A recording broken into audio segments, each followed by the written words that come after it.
பெற்றுக்கொள்ள ஆண்டவர் அடியவர்களுக்கு அருள் தாரும். நீரே போதுமானவராய் இருந்து வழி நடத்தும். ஆண்டவர் மீட்பருமாகிய இயேசு கிறிஸ்துவின் பரிசுத்தமுள்ள நாமத்தில் மிகுந்த தாழ்மையோடு வேண்டுகிறோம். ஜெபம் கேளும் எங்கள் ஜீவனுள்ள நல்ல பிதாவே, ஆம். இப்போது ஆரம்ப பாடலை சனம் ஆசிரிக் எக்ஸன் ஆகியோர் வந்து பாடுவார்.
திருமறை பாடம் ஜஸ்லின் தினோ அவர்கள் படிப்பார்கள். இதை தொடர்ந்து வரவேற்பு வாலிபர் சபைக்குழுவினுடைய சபைக்குழு பிரதிநிதி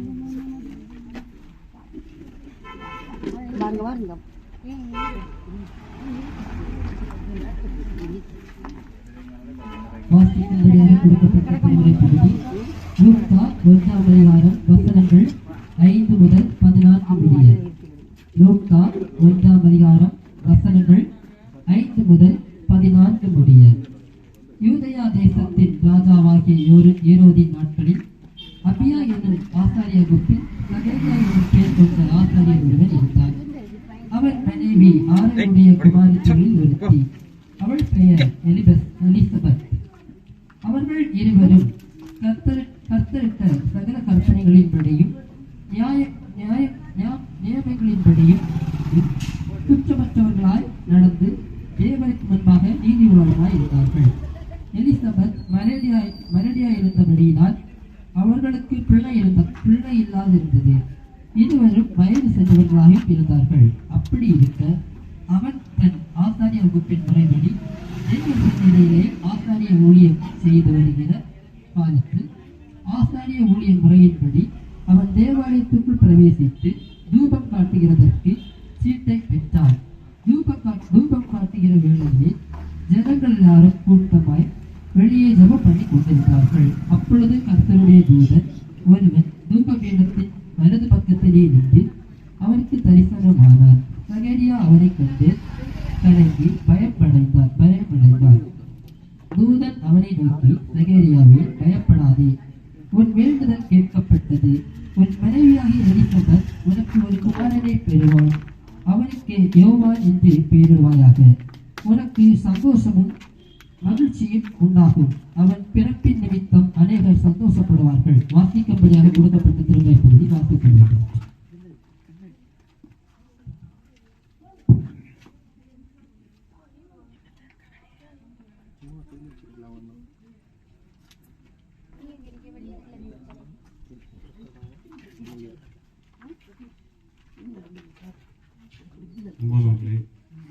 இந்த வாரம் முழுவதும் திருத்துவ கடவுள் உண்டாயிருப்பது போல இந்த சமூகத்திலே பல்வேறு நிலைகளிலே நாம் ஒன்றிணைந்து வாழ்வதற்கான அழைப்புகளை பெற்று வருகிறோம்.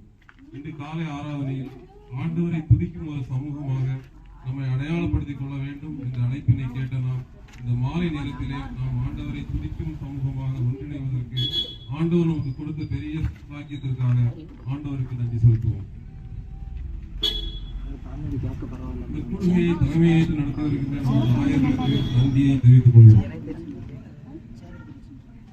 அன்பானவர்களே, திருத்துவ கடவுள் ஒன்றிணைந்து இருக்கிறது போல நாமும் ஒன்றிணைந்து வாழ்வதற்கு தடையாக நம்மில் ஏதாவது ஒரு குறை இருக்குமேயானால், ஒரு கழுகு எப்படி தன் வாழ்வை நீட்டிப்பதற்காக தன்னை மாற்று உருவாக்கம் செய்து கொள்கிறதோ, வளைந்து போன அலகை, உடைந்து போன இறக்கைகளை, பருத்து போன உடலை கண்மலைக்கு சென்று பல கடினங்கள் போராட்டங்கள் மத்தியில் சீர் செய்து கொள்கிறதோ, அப்படியே நாமும் ஒன்றிணைந்து வாழ்வதற்கு நம்மை கடவுள் சீர் செய்து கொள்வாராக. அதற்கு நேராய் நம்மை இந்த திறந்த வழி கூடுகை வழிநடத்த வேண்டும் என்று உங்கள் அனைவருக்கும் வாலிப ஜெபக்குழு சார்பாக இந்த கூடுகையை சிறப்பாக திட்டமிட்டு நடத்தி வருகின்ற வாலிப ஜெபக்குழு பிள்ளைகள் பொறுப்பாளர்களுக்கு நன்றியை தெரிவித்துக் கொள்கிறோம். நல்ல ஆதரவை தந்து வருகிற சபை கமிட்டிக்கு நன்றியை தெரிவித்துக் கொள்கிறோம். இலவசமாக உதவி செய்த குடும்பங்கள், வளாகம் மற்றும் சிற்றுண்டி மிஸ்டர் செல்லத்துறை குடியிருப்புகளை, இருக்கைகள் செலின் சிங் வடலிவிலை. நன்றி.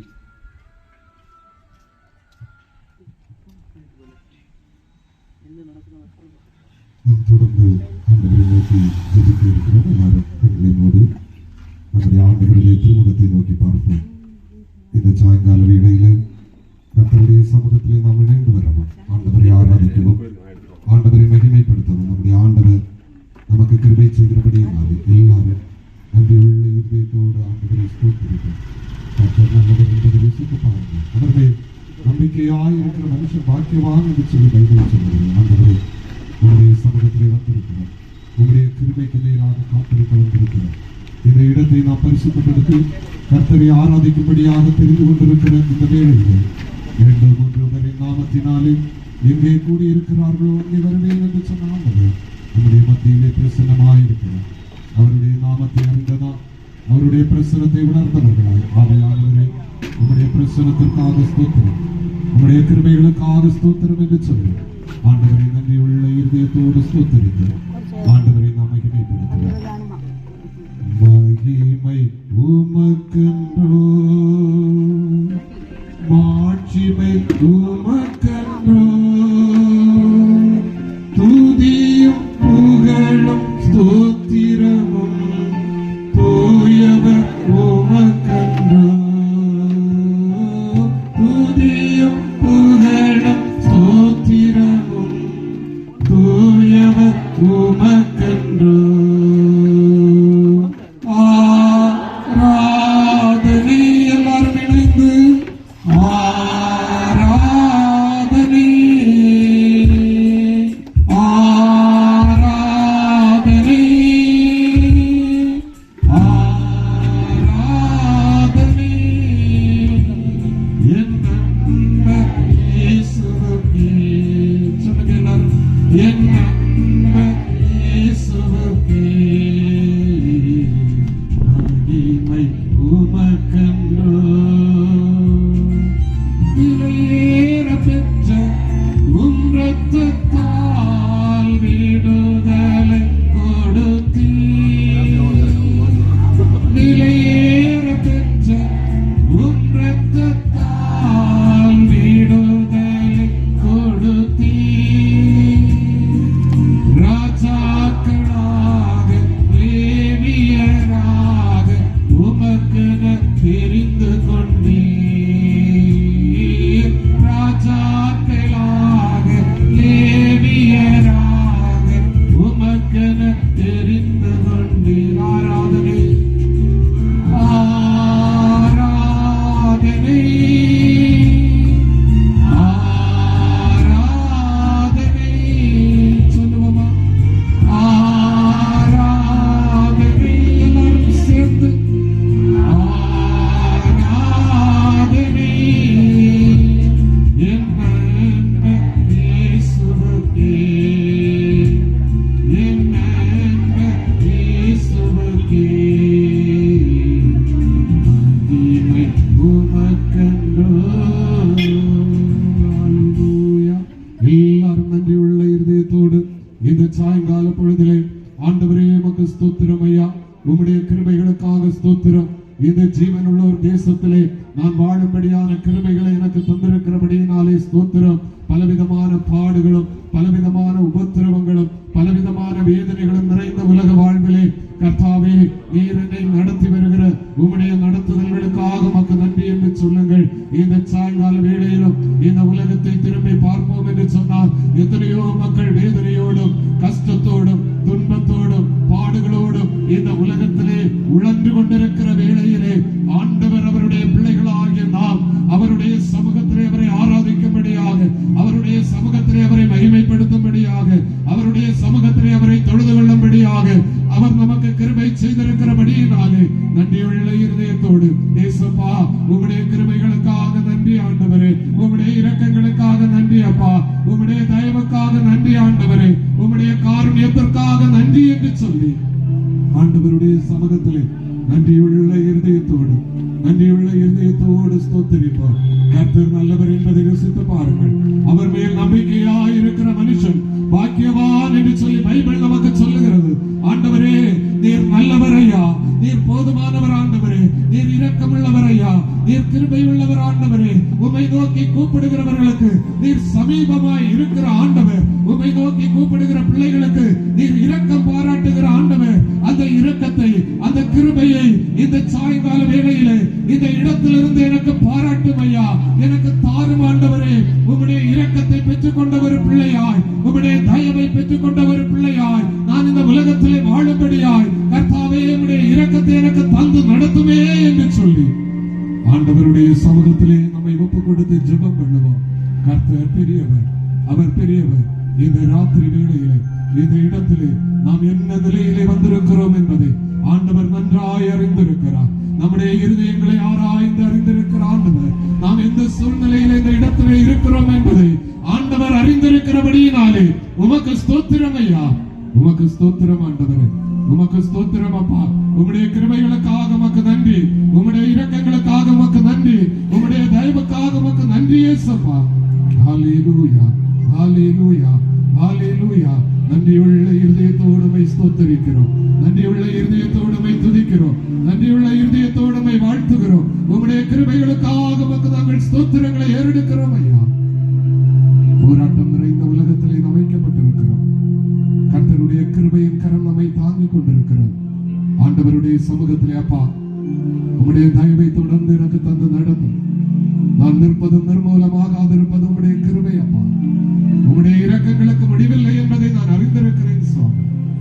எத்தனையோ பாடுகள் வழியாய் நாம் கடந்து வந்தோம், எத்தனையோ வேதனைகள் வழியாய் நாம் கடந்து வந்தோம், எத்தனையோ துன்பங்கள் வழியாய் நாம் கடந்து வந்தோம். கர்த்தர் நம்மை தாங்கினார், கர்த்தர் நம்மை நடத்தினார், கர்த்தர் நம்மை பலப்படுத்தினார், கர்த்தர் நம்மை ஆதரித்தார், கர்த்தர் நம்மளே அன்பு கூர்ந்தார். அவருடைய கிருபை நம்மோடு கூட இருந்தது. அதற்காக உமக்கு ஆண்டவரே உமக்கு ஸ்தோத்திரம் என்று சொல்லுவோம், அதற்காக உமக்கு நன்றி என்று சொல்லுவோம். இதுவரை நடத்தி குறைவின்றி காத்து மகிழ்வை தந்தீரே நன்றி ஐயா. இதுவரை நடத்தி குறைவின்றி காத்து மகிழ்வை தந்தீரே நன்றி ஐயா. தண்ணீரை கடந்தே சோதனை ஜெயித்தே மதிலை தாண்டினே உம்பலத்தா. தண்ணீரை கடந்தே சோதனை ஜெயித்தே மதிலை தாண்டினே உம்பலத்தா. நன்றி நன்றி ஐயா, உம்மை உயர்த்திடுவே. நன்றி நன்றி ஐயா, உம்மை உயர்த்திடுவே. இதுவரை நடத்தி குறைவின்றி காத்து மகிழ்வை தந்தீரே நன்றி ஐயா. சொல்லுங்க எல்லாரும் சேர்ந்து. இதுவரை நடத்தி குறைவின்றி காத்து மகிழ்வை தந்தீரே நன்றி ஐயா.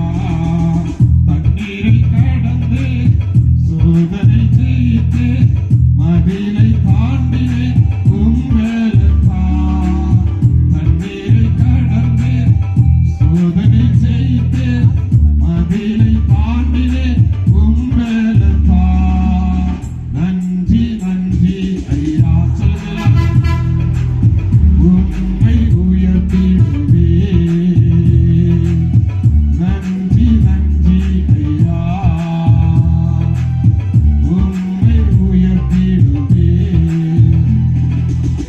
ஆபத்து நாளில் அனுகூலமான துணையுமானீரே நன்றி ஐயா.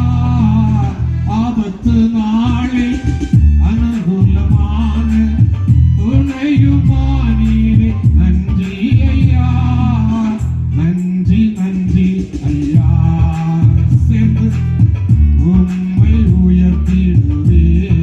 சொல்லுங்க நன்றி நன்றி ஐயா. எல்லாரும் சத்தத்தை உயர்த்தி உம்மை உயர்த்திடுவே. சொல்லுங்க நன்றி நன்றி நன்றி ஐயா, உம்மை உயர்த்திடுவே. சேர்ந்து நன்றி நன்றி நன்றி ஐயா, உம்மை உயர்த்திடுவே. ஆண்டவரே, நான் தண்ணீரை கடந்து வர நீர் எனக்கு உதவி செய்தேன்.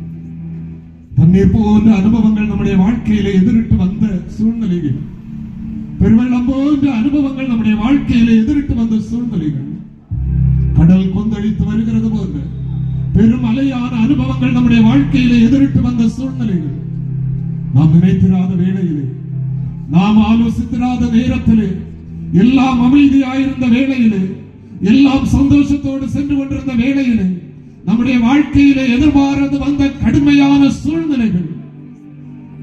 அன்றைக்கு சீஷர்கள் கடலின் நடுவிலே அமைதியோடு இயேசுவோடு பயணித்துக் கொண்டிருந்த வேளையிலே கொடுமையான காற்று மலையும் படகை மோதி அடித்த போது நாங்கள் மடிந்து போகிறோம் என்று சொல்லி கலங்கி தவித்து அங்கலாய்த்து வேதனைப்பட்டு அவர்கள் கலங்கின போது இறையாதே அமைதலாயிரு என்று சொன்ன ஆண்டவர் இந்த ராத்திரி வேளையிலும் நம்மோடு கூட இருக்கிறார்.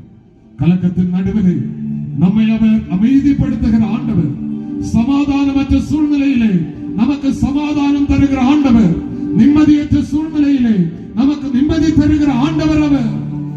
அவருடைய சமூகத்தையே நோக்கி பார்ப்போம், அவருடைய சமூகத்தையே நோக்கி பார்ப்போம்.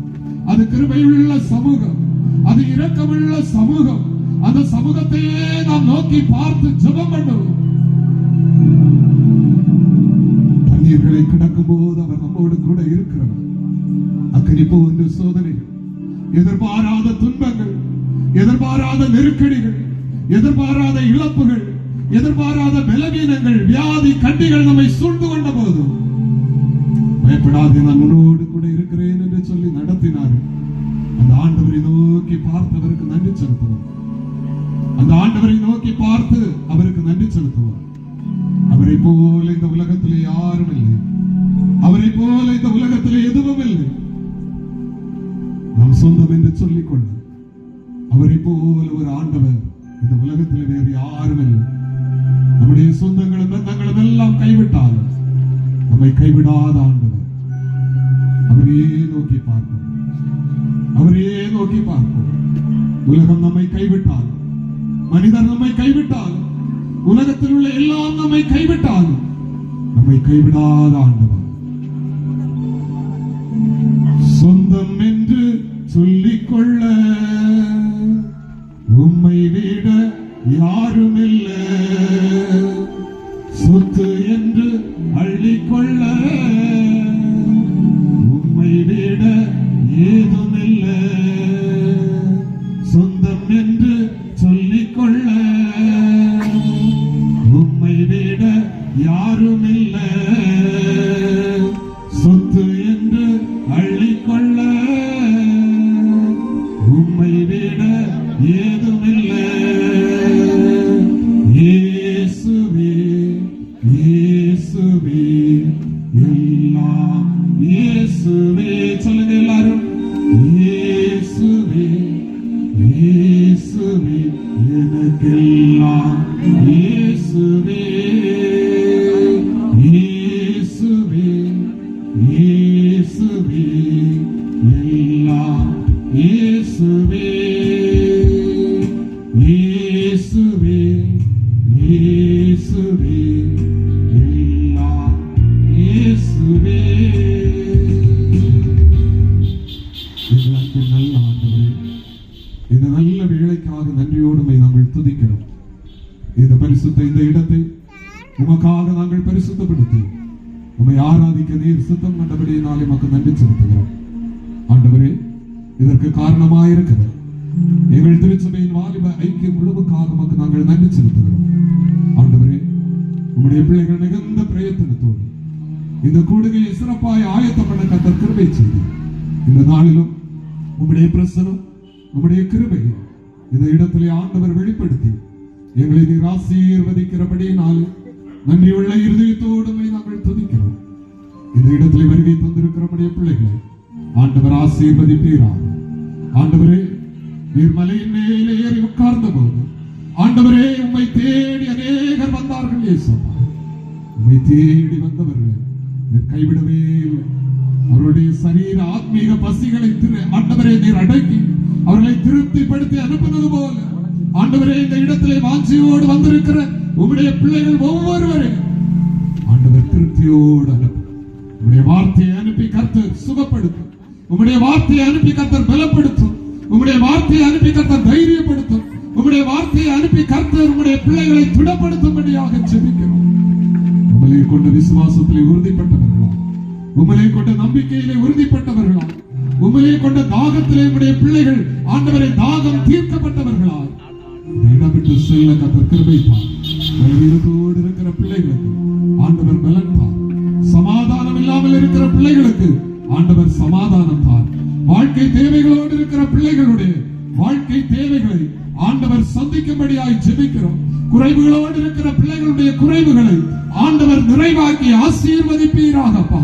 நன்மையின் வாழ்வை உம்முடைய பிள்ளைகள் ஒவ்வொருவருக்கும் தந்து தேவரீர் உம்முடைய பிள்ளைகளை பலப்படுத்தி அருள வேண்டும் என்று சொல்லி உம்முடைய சமூகத்திலே ஜெபிக்கிறோம். உம்முடைய அற்புதத்தின் கரம், உம்முடைய அதிசயத்தின் கரம் இந்த இடத்திலே இந்த நாளிலே வெளிப்படுகிறபடியினாலே உமக்கு நாங்கள் நன்றி செலுத்துகிறோம் அப்பா. ஆண்டவரே, உம்முடைய கிருபையிலே தொடர்ந்து நாங்கள் பலப்படும்படியாக ஆண்டவர் உதவி செய்யும். இந்த கூடுகையிலே பல்வேறு நிலைகளிலே உதவி செய்த எல்லா மக்களுக்காகவும் நாங்கள் ஆண்டவரை ஸ்தோத்தரிக்கிறோம். கர்த்தர் எல்லாரையும் ஆசீர்வதி, உம்முடைய கிருபையும் பராமரிப்பும் தொடர்ந்து எங்களோடு கூட இருக்கட்டும். எங்கள் இரட்சகரும் மீட்பருமாயிருக்கிற இயேசு கிறிஸ்துவின் நல்ல நாமத்தில் ஜெபிக்கிறோம். ஜெபங்கேளும் ஜீவன் உள்ள நல்ல பிதாவே, ஆமென். இப்பொழுது அருமையான பிள்ளைகள் எக்ஸின் ஜோசன் தினோ முன்னால் வந்து ஒரு பாடலை பாடுவார்கள். அப்பொழுது கற்றுக்கென்று காணிக்கைகள் பெற்றுக் கொள்ளப்படும். அதை தொடர்ந்து நம்முடைய ஆயர் அவர்கள் இந்த நாளினுடைய ஆண்டவருடைய அருள் செய்தியை நம்மோடு கூட பகிர்ந்து கொள்வார்கள்.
வார்த்தையாக வடிவமாக வாழ்வாக நமக்குள் நின்று ஆளுகை செய்கின்ற திருத்துவ கடவுளின் திருப்பெயராலே இந்த வார்ப்பு ஜெபக்குழு சார்பாக நடத்துகின்றதான இந்த திறந்த வெளி கூடுகைக்கு வருகை தந்திருக்கிறதான இறை மக்களாகிய உங்கள் எல்லாரையும் ஆயர்கள் சார்பாக அன்போடு கூட வாழ்த்தி வரவேற்று என்னுடைய மாலை நேர வணக்கத்தை தெரிவித்துக் கொள்கின்றேன். இதனால் கடவுளுடைய நாமம் மகிமை அடைவதாக. இந்த நாட்களிலே நாம் உலகத்திலே நடக்கின்ற எல்லா காரியங்களையும் பார்த்து கொண்டே இருக்கின்றோம். ஆண்டவர் சொன்னதான பல அடையாளங்கள் இந்த உலகத்திலே தென்பட்டுக் கொண்டிருக்கிறது. சில நேரங்களிலே வருகையை குறித்ததான செய்தி, தேவனுடைய நியாய தீர்ப்பை குறித்ததான செய்தி, நித்தியத்தை குறித்ததான செய்தி இன்றைக்கு அநேகருக்கு பைத்தியக்காரத்தனம் போல இருந்து கொண்டிருக்கிறது. அநேகர் என்ன சொல்லுவார்கள் என்றால், இவர்கள் ஜனங்களை பயமுறுத்தக்கூடியவர்களாய் போதித்துக் கொண்டிருக்கிறார்கள் என்று சொல்லுவார்கள். சில நேரங்களிலே இவர்கள் எல்லாம் திருமறைக்கு விரோதமாய் பேசுகிறார்கள் என்றெல்லாம் சொல்லுவார்கள். ஆனால் முன்பு உள்ள நாட்களை விட இந்த நாட்களிலே நாம் பார்க்கிற போது ஆண்டவர் இயேசு கிறிஸ்து 3.5 ஆண்டு கால திருப்பணி காலத்தின் நிறைவிலே தன்னுடைய சீடர்களிடத்திலே சொன்னதான அநேக அடையாளங்கள் இன்றைக்கு நம்முடைய கண்களுக்கு முன்பாக தென்பட்டுக் கொண்டிருக்கிறதை நாம் பார்க்கின்றோம். பூமி அதிர்ச்சிகளை குறித்து நீங்கள் கேள்விப்படுவீர்கள். கொள்ளை நோய்கள் வரும், பஞ்சங்கள் வரும் என்றெல்லாம் ஆண்டவர் சொன்னார். அவர் சொன்ன எல்லா காரியங்களும் நடந்து கொண்டிருக்கிறதை நாம் பார்க்கணும். அப்படி ஒரு கொடிதான காலத்திலே நாம் இருக்கிறபடியினாலே தான் அப்போஸ்தலனாகிய பவுல் சொல்லுகின்ற போது இப்படி ஒரு ஆலோசனை சொல்லுவார். நாட்கள் பொல்லாதவைகளா இருக்கிறபடியினாலே ஞானமற்றவர்களைப் போல நடவாமல் ஞானம் உள்ளவர்களாய் நடந்து காலத்தை பிரயோஜனப்படுத்திக் கொள்ளுங்கள் என்று சொல்லி பவுலடியார் சொல்லுகின்றதை நாம் பார்க்க முடிகிறதாக. நீங்களும் நானும் வாழக்கூடிய காலம் முடிவு காலம் என்பதை நாம் புரிந்து கொள்ள வேண்டும். நான் அடிக்கடி சொல்லுகின்ற காரியம்தான், எல்லாவற்றுக்கும் முடிவு சமீபமாயிற்று. ஆனபடியினாலே தெளிந்த புத்தி உள்ளவர்களாயிருந்து ஜெபம் பண்ணுவதற்கு ஜாக்கிரதையா இருங்கள் என்று பேதுருடிகளால் சொன்ன இந்த வார்த்தையை அதிகமாய் நம்முடைய இருதயத்திலே பதித்துக் கொள்ள வேண்டும். ஏனென்றால் எல்லாவற்றுக்கும் முடிவு சமீபமாயிற்று. தேவனுடைய ராஜ்யம் சீக்கிரம் என்பதையும் அவருடைய வருகை சீக்கிரம் என்பதையும் உலகத்தினுடைய எல்லா காரியங்களும் நமக்கு சொல்லிக்கொண்டே இருக்கின்றது. அவருடைய வருகையின் போது நீங்களும் நானும் எதிர்கொண்டு சொல்ல வேண்டும். அவருடைய ராஜ்யத்திலே நீங்களும் நானும் பிரஜைகளாக மாற வேண்டும் என்பது ஆண்டவர் இயேசு கிறிஸ்துவினுடைய எதிர்பார்ப்பாக இருக்கின்றபடியினாலே இந்த மாலை கூடுகையிலே அந்த எதிர்பார்ப்பை நிறைவேற்றுவதற்கு நாம் நம்மை தயார்படுத்துவதற்காக அழைக்கப்படுகின்றோம். பலர் என்ன நினைக்கிறார்கள் என்றால், நான் ஆலயத்திற்கு ஒழுங்காக வருகின்றேன், காணிக்கைகள் எல்லாம் ஒழுங்காக கொடுக்கின்றேன், அதனால் ஒருவேளை என்னுடைய பெயர் ஜீவ புத்தகத்தில் இடம்பெற்றிருக்கும், அதனால் ஒருவேளை நான் ஆண்டவருடைய வருகையின் போது அவருக்கு எதிர்கொண்டு சென்று விடுவேன் என்றெல்லாம் அநேக தங்களுடைய உள்ளத்திற்குள்ளே மனப்பால் குடித்துக் கொண்டிருக்கிறார்கள். திருமறையை நீங்கள் கவனித்து பார்ப்பீர்கள் என்றால், நம்மை விட பரிசுத்தமாய் வாழ்ந்தவர்கள், நம்மை விட குற்றமற்றவர்களாய் இருந்தவர்கள், நம்மை விட நீதிமான்களாய் இருந்தவர்கள் கூட என்ன செய்திருக்கிறார்கள் என்றால், கைவிடப்பட்ட நிலைக்கு நேராய் தள்ளப்பட்டிருக்கிறார்கள். அவர்களை பார்க்கணும் நீங்களும் நானும் உத்தமர்கள் அல்ல, பரிசுத்தவான்கள் அல்ல. அதை முதலாவது நாம் புரிந்து கொள்ள வேண்டும். திருமறையில் இருந்து சில உதாரணங்களை மாத்திரம் உங்களுக்கு நான் இன்றைக்கு காண்பித்து நம்முடைய வாழ்வை நாம் இன்றைக்கு சிந்தித்து பார்ப்பதற்காக அழைக்கப்படுகின்றோம். சில பரிசுத்தவான்கள் கைவிடப்பட்டார்கள். என்னத்திற்காக அவர்கள் கைவிடப்பட்டார்கள் என்பதை மாத்திரம் நாம் ஆய்வு செய்து பார்த்து நம்முடைய நிலை எப்படி இருக்கிறது, அவர்களை விட நாம் எப்படிப்பட்டவர்களாக இருந்து கொண்டிருக்கிறோம் என்பதை குறித்து சிந்திக்கும்படியாக இந்த நேரத்தில் நான் அழைக்கப்படுகின்றோம். முதலாவதாக இன்றைக்கு நாம் படிக்க கேட்ட அந்த திருமறை பாடத்திற்கு நேராக நம்முடைய சிந்தனையை திருப்பிக் கொள்வோம். திருமறையை நான் புரட்டி வைத்துக் கொள்வோம். லூக்கா 1வது அதிகாரத்திலே நாம் பார்க்கின்ற போது அங்கு நமக்கு தெரிந்த ஒரு கதாபாத்திரத்தை தான் அந்த பகுதியிலே நான் படிக்க முடிகின்றது. யூதேயா தேசத்தின் ராஜாவாகிய ஏரோதின் நாட்களிலே அபியா என்னும் ஆசாரிய வகுப்பை சகரியா என்னும் பெயர் கொண்ட ஆசாரியன் ஒருவன் இருந்தார். அவனுடைய மனைவி ஆரோனுடைய குமாரத்திகளில் ஒருத்தி, அவள் பெயர் எலிசபெத் என்று சொல்லப்பட்டிருக்கிறது. இவர்களை குறித்து வேதம் சொல்லுகின்ற போது என்ன சொல்கிறது என்றால், 6வது வசனத்திலே அவர்கள் இருவரும் கர்த்தரிட்ட சகல கற்பனைகளின் படியையும் நியமங்களின் படியையும் குற்றமற்றவர்களாய் நடந்து தேவனுக்கு முன்பாக நீதி உள்ளவர்களாய் இருந்தார்கள். சகரியா எலிசபெத் தம்பதியை குறித்து இங்கு என்ன சொல்லப்பட்டிருக்கிறது என்றால், அவர்கள் குற்றமற்றவர்களாய் நடந்து தேவனுக்கு முன்பாக நீதி உள்ளவர்களாய் இருந்தார்கள் என்று சொல்லி நாம் பார்க்கின்றோம். அன்றைக்கு ஆசாரிய வகுப்பை சார்ந்தவர்களுக்கு குறிப்பிட்ட காலங்கள் அந்த ஆசாரிய பணியை செய்வதற்காக அனுமதி கொடுப்பார்கள். இந்த சகரியாவினுடைய நாட்களிலே அவனுக்குரிய அந்த நாட்கள், அதாவது ஆசாரிய முறைமைப்படி அவன் ஊழியர் செய்யக்கூடிய அந்த காலகட்டத்திலே அவன் தூபம் காட்டுகின்ற அந்த வேளையிலே அவன் என்ன செய்தான் என்றால், 11வது வசனத்திலே கர்த்தருடைய தூதன் ஒருவன் தூபபீடத்தின் வலது பக்கத்திலே நின்று தரிசனமாகினதை அவன் பார்த்தான் என்றும் அதை பார்த்து கலங்கி பயமடைந்தான் என்று சொல்லி நாம் பார்க்க முடிகிறது.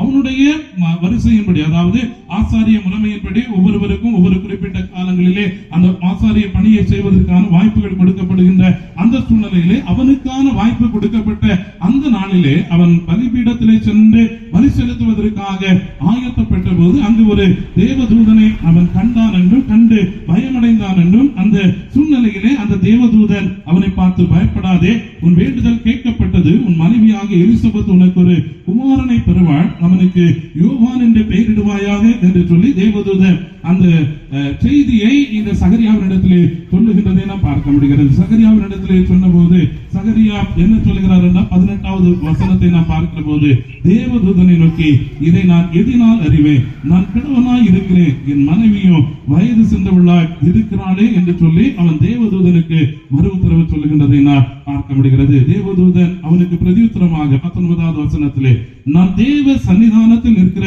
காபிரியேல் என்னும் என்பவன் உன்னுடனே பேசவும் உனக்கு இந்த நற்செய்தியை அறிவிக்கவும் அனுப்பப்பட்டு வந்தேன். இதோ தகுந்த காலத்திலே நிறைவேற போகிற என் வார்த்தைகளை நீ விசுவாசியாதபடியினால் இவைகள் சம்பவிக்கும் நாள் மட்டும் நீ பேசக்கூடாமல் ஊமையாய் இருப்பாய் என்று சொல்லி அந்த தேவதூதன் சொல்லுகிறான். இதுதான் இன்றைக்கு நான் சிந்திக்க போகிறதான இந்த முதலாவது பகுதிக்கான ஒரு சுருக்கமான செய்தியாக இருக்கிறது.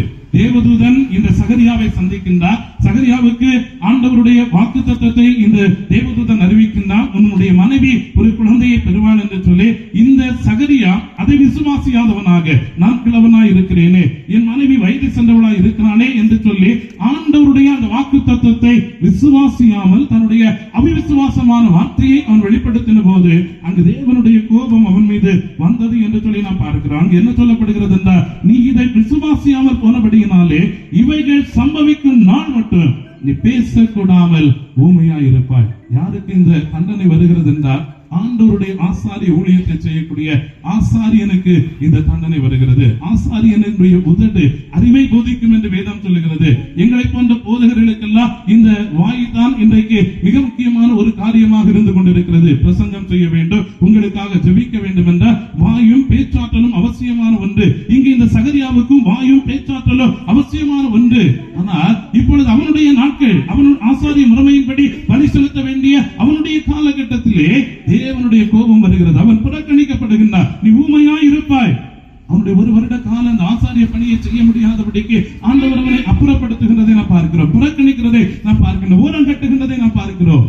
ஏன் என்று சொல்கிற ஒரு கேள்வியை நாம் கேட்டு பார்க்க அழைக்கப்படுகின்றோம். தேவனுடைய பார்வையிலே குற்றமற்றவனாய் இருந்தவன், தேவனுடைய பார்வையிலே நீதி உள்ளவனாய் இருந்தவன், அப்படி குற்றமற்றவனாய் நீதி உள்ளவனாய் இருந்த போதும் கூட ஆண்டவர் ஒரு வருடம் அவனை அவருடைய சமூகத்தில் நிற்க முடியாதபடிக்கு, அவருடைய சமூகத்தில் நின்று பலி செலுத்த முடியாதபடிக்கு அவனை ஊமையாக்கி அவனை ஓரம் கட்டினார் என்று சொல்லி நாம் பார்க்கின்றோம். அவனை புறக்கணித்தார் என்று சொல்லி நாம் பார்க்கின்றோம். காரணம் என்ன என்பதை நாம் சிந்தித்து பார்க்க வேண்டும்.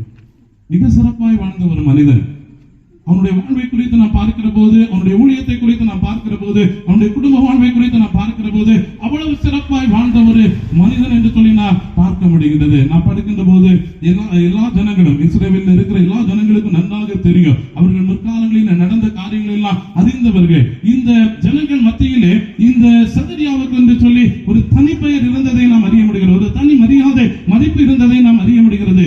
21, 22 அந்த வசனங்களை நாம் வாசிக்கிற போது ஜனங்கள் சகரியாவுக்கு காத்திருந்து அவன் தேவாலயத்தில் தாமதித்ததினால் ஆச்சரியப்பட்டார்கள் என்றும், அவன் வெளியே வந்தபோது அவர்களிடத்தில் பேசக்கூடாமல் இருந்தார், அதனாலே தேவாலயத்தில் ஒரு தரிசனத்தை கண்டான் என்று அறிந்தார்கள். அவனும் அவர்களுக்கு சைகை காட்டி ஊமையாய் இருந்தான் என்று சொல்லி நாம் பார்க்கிறோம். இந்த ஜனங்களுக்கெல்லாம் நன்றாக தெரியும். இதற்கு முன்பாக துணிகரமாக தேவனுடைய சமூகத்தில் சென்று பலி செலுத்த பிரயாசப்பட்டவர்கள், துணிகரமாய் தேவனுடைய சமூகத்தில் நின்றவர்கள், தேவனால் அடிக்கப்பட்டவர்களை குறித்தெல்லாம் இந்த ஜனங்களுக்கு நன்றாக தெரியும். ஊசா தேவனுடைய பெட்டியை தொட்டபோது என்ன நடந்தது என்று அவர்களுக்கு தெரியும். தேவனுடைய ஊழியக்காரர்கள் செய்ய வேண்டிய அந்த காரியத்தை மற்றவர்கள் செய்த போது என்ன நடந்தது என்று அவர்களுக்கு தெரியும்.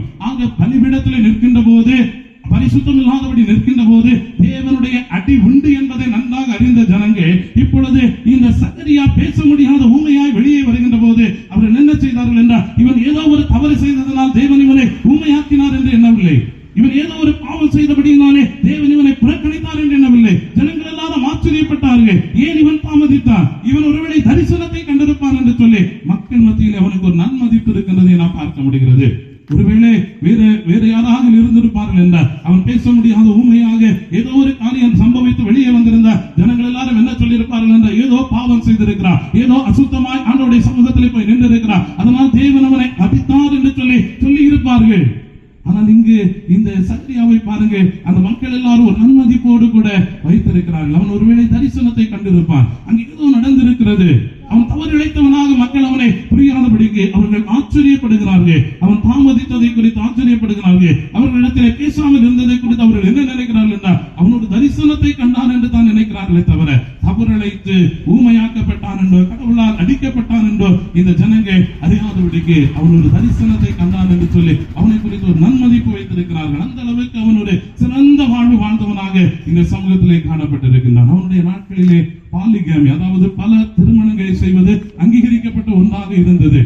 இந்த சகரியாவுடைய நாட்களிலே குழந்தை இல்லை என்றால் குழந்தை பெறுவதற்காக இன்னொரு திருமணத்தை செய்வது அன்றைய சமூகத்திலே அது அங்கீகரிக்கப்பட்ட ஒன்றாக இருந்தது. ஆனால் இந்த சகரியாவை பாருங்க, அவனுடைய மனைவி எலிசபெத் குழந்தை இல்லாதபடிக்கு மலடியாய் இருந்தாள் என்று வேதம் சொல்கிறது. அப்படி அவள் மலடியாய் இருந்த போதும் கூட தன்னுடைய வாழ்வுக்கான சந்தானத்தை உண்டாக்க வேண்டும் என்று சொல்லி இன்னொரு பெண்ணை கூட எண்ணத்திலே சிந்திக்காத ஒரு மனிதனாக பரிசுத்தமாய் கடவுள் தனக்கு தந்த மனைவியோடு கூட, அந்த ஒரே மனைவியோடு கூட தன்னுடைய வாழ்வை நடத்தினான் என்று சொல்லி நாம் பார்க்கின்றோம். பாலிகாமி அங்கீகரிக்கப்பட்ட ஒன்றாக, பலதரப்பட்ட திருமணங்கள் செய்வது அங்கீகரிக்கப்பட்ட ஒன்றாக, அதிலும் சந்ததி இல்லை என்றால் இன்னொரு திருமணம் செய்து சந்ததியை உண்டாக்கக்கூடியது அங்கீகரிக்கப்பட்ட ஒரு காரியமாக இருந்தாலும் கூட அதற்கு கூட இடம் கொடாதபடிக்கு பரிசுத்தமாய் தன்னுடைய குடும்பத்தை நடத்தின ஒரு தேவனுடைய தாசன்.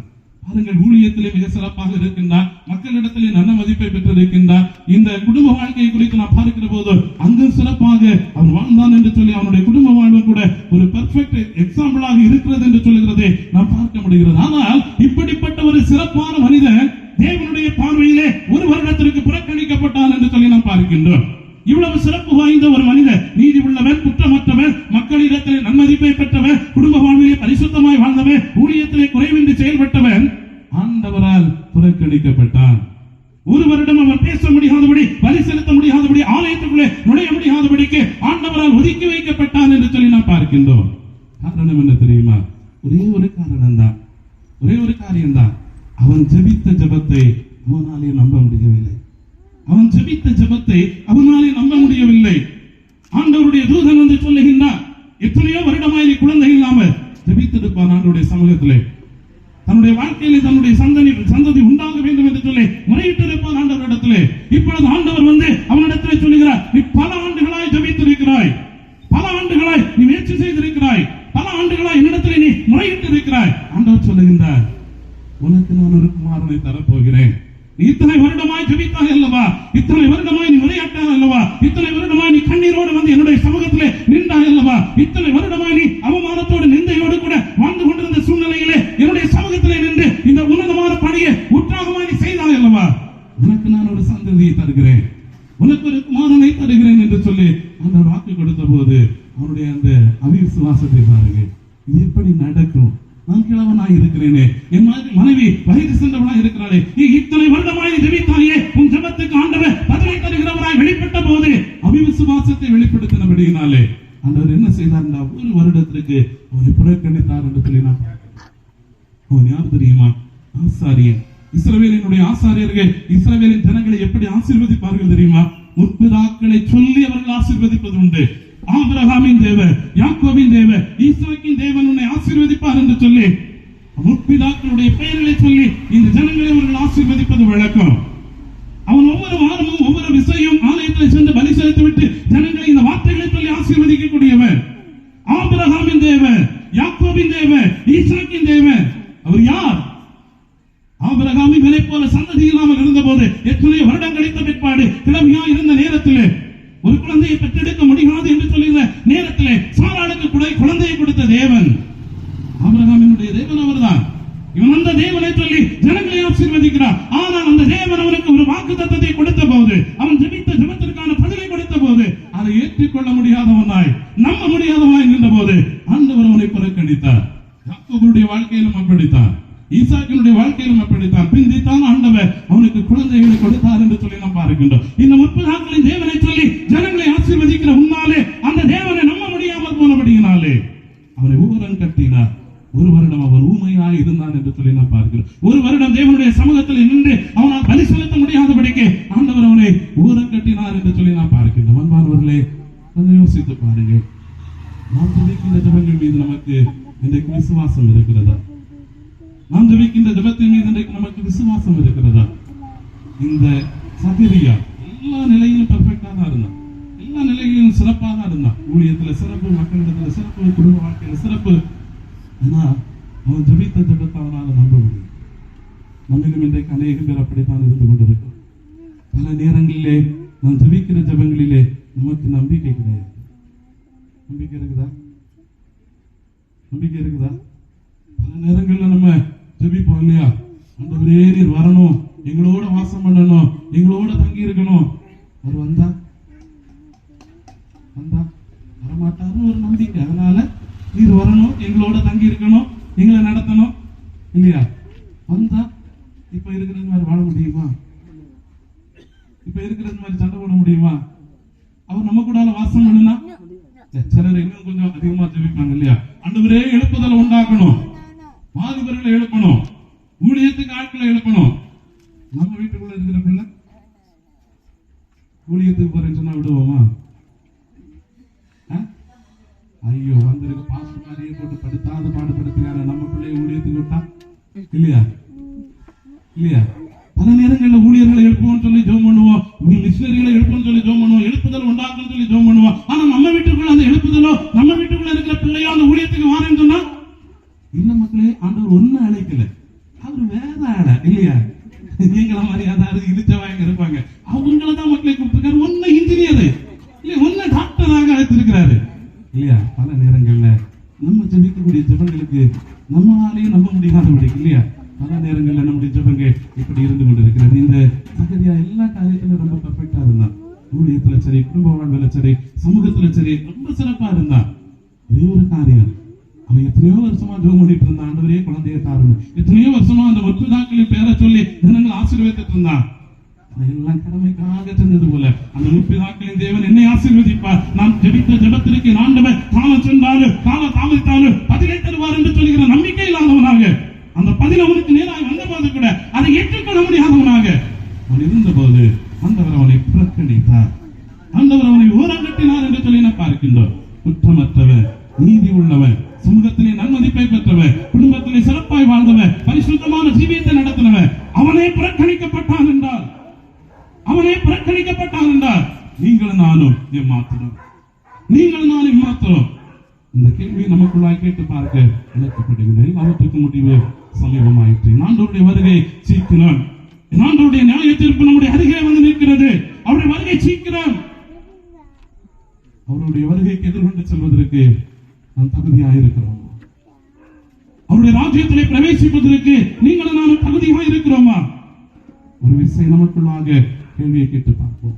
பரிசுத்தமாய் வாழ்ந்த, குற்றமற்றவனாய் வாழ்ந்த, நீதி உள்ளவனாய் வாழ்ந்த தேவனுடைய மனுஷனே புறக்கணிக்கப்பட்டான் என்றால், ஊரம் கட்டப்பட்டான் என்றால் நீங்களும் நானும் ஏமாத்திரம் சிந்தித்து பார்ப்போம். இரண்டாவதாக ஒரு மனிதனை உங்களுக்கு நான் காண்பித்து தர விரும்புகின்றேன். எண்ணாகமத்திற்கு நேராக திருமுறையை நாம் திருப்பிக் கொள்வோம். நமக்கு தெரிந்த தேவனுடைய மனுஷன் தான். அவனை குறித்து வேதத்திலே நாம் வாசிக்கின்ற போது அவனை போல சாந்த குணம் உள்ளவன் யாரும் இல்லை என்று சொல்லி வேதத்திலே நாம் வாசிக்க முடிகிறது. தேவனை முகமுகமாய் தரிசிக்கக்கூடிய ஒரு பாக்கியத்தை பெற்றான் என்று சொல்லி நாம் பார்க்க முடிகிறது. 40 நாள் தேவனோடு கூட உறவாடின ஒரு தேவ மனிதன் என்று சொல்லி நாம் பார்க்க முடிகின்றது. அப்படிப்பட்ட சிறப்பு வாய்ந்த மனிதன் மோசேயை குறித்து நாம் பார்க்க முடிகிறது. இந்த மோசேயினுடைய வாழ்வை அநேக காரியங்கள் நம்ம திருமுறையிலிருந்து சொல்லிக் கொண்டே போகலாம். இப்ப அதெல்லாம் சொல்லிட்டே இருந்தா நேரம் இருக்காது. மோசேயை குறித்து நமக்கு நன்றாக தெரியும். தேவனோடு கூட முகமுகமாய் சஞ்சரித்த ஒரு தேவ மனுஷன். இந்த உலகத்தில் அவனை போல சார்ந்த குணம் உள்ளவர்கள் யாருமே கிடையாது என்று சொல்லி நாம் பார்க்கிறோம். தேவனுடைய வீட்டிலே எங்கும் உண்மையாக இருந்த ஒரு தேவ மனுஷன் என்று சொல்லி நாம் பார்க்கின்றோம். அவனுடைய வாழ்க்கையிலே நாம் பார்க்கின்ற போது ஒரு கட்டத்திலே அவன் புறக்கணிக்கப்பட்டான், ஓரம் கட்டப்பட்டான். எங்கே அந்த ஜனங்களை எல்லாம் அவன் நடத்தி கொண்டிருந்தாலும் அந்த இடத்துக்குள்ளே அவன் போக முடியாதபடிக்கு ஆண்டவரால் அவன் புறக்கணிக்கப்பட்டான் என்று சொல்லி நாம் பார்க்கின்றோம். பாலும் தேனும் ஓடுகின்ற கானானுக்கு நேராக திரள்கூட்ட ஜனங்களை வழிநடத்தி சென்று கொண்டிருந்த தேவனுடைய தாசன் பக்தன் ஒருவன் பாடுவான் இல்லையா? மோசே என்னும் தேவ மனிதன் பசும்பொன் போலே விளங்கினும் கானான் போகவில்லையே, அவன் கானான் போகவில்லையே. நீயும் உன்னையே தேவ பிள்ளையே நிற்கிறதா எண்ணுகிறாயோ? நியாய தீர்ப்பில் கோதுமை பறக்க பதறும் மாத்திரம். நியாய தீர்ப்புல கோதுமையே பறக்கும் போது பதறும் மாத்திரம். சகரியாவே புறக்கணிக்கப்படுகின்ற போது, மோசேயே புறக்கணிக்கப்படுகின்ற போது இந்த ஸ்மைலின் எம்மாத்திரம். இதை யோசித்து பாருங்க. தேவனுடைய வீட்டில் எங்கேயும் உண்மை உள்ளவனாக இருந்தான். தேவன் பல்வேறு அடையாளங்களை கொடுத்து பிரத்யேகமாய் நீதான் என் ஜனங்களை நடத்த வேண்டும் என்று சொல்லுகின்ற ஒரு தெளிவான அழைப்பை பெற்று அந்த இஸ்ரவேல் ஜனங்களை நடத்தி வந்த தேவ மனுஷன் தான் இந்த மோசே. இந்த கானானுக்குள்ளே செல்ல முடியவில்லை. அந்த கானானுக்குள்ளே செல்ல முடியவில்லை. ஏன் தெரியுமா? என்னாகும் 20வது அதிகாரம் 11-12 நான் வாசிக்கின்ற போது, நான் வாசிக்கின்ற நீங்க திருமறையிலே கவனியுங்க. என்னாகும் 20:11-12 தன் கையை ஓங்கி கண்மலையை தன் கோலினால் 2 தரம் அடித்தார். உடனே தண்ணீர் ஏராளமாய் புறப்பட்டது. சபையார் குடித்தார்கள். அவர்கள் மிருகங்களும் குடித்தது. பின்பு கர்த்தர் மோசேயும் ஆரோனையும் நோக்கி, இஸ்ரவேல் புத்திரரின் கண்களுக்கு முன்பாக என்னை பரிசுத்தம் பண்ணும்படி நீங்கள் என்னை விசுவாசியாமல் போனபடியினால் இந்த சபையாருக்கு நான் கொடுத்த தேசத்திற்குள் நீங்கள் அவர்களை கொண்டு போவதில்லை என்றார். என்ன காரணமா?